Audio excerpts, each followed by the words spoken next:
Ce n'est pas un échec. Cependant, les pourparlers en vue de ramener la paix au Soudan du Sud ont été suspendus ce 16 février à Addis Abeba en Éthiopie.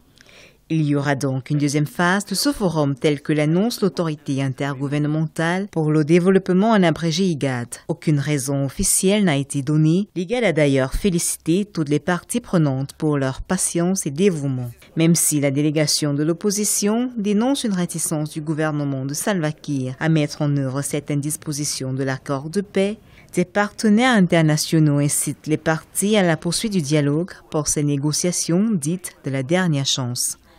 Nous exhortons toutes les parties à prendre des mesures pour maintenir l'élan du processus et à s'abstenir de tout commentaire ou de toute action susceptible de rendre plus difficile le retour au dialogue.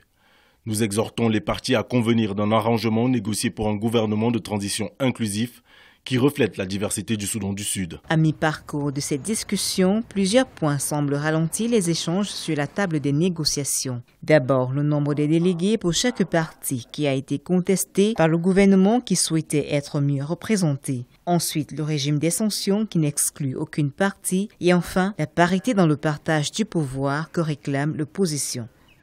Le gouvernement de coalition est l'issue inévitable parce que tous les partenaires internationaux, qu'ils soient africains ou occidentaux, plébiscitent cette solution. Il faudrait que les acteurs soient habités par une certaine bonne foi qui leur permettra de mettre en œuvre tout ce qui est aujourd'hui mis sur la table comme format de solutionnement de cette crise. Il faudrait faire comprendre à l'ensemble des belligérants que le conflit a assez duré et qu'il ne leur est pas permis en réalité de continuer d'exiger un ensemble de concessions ou de faire durer les hostilités sur le territoire.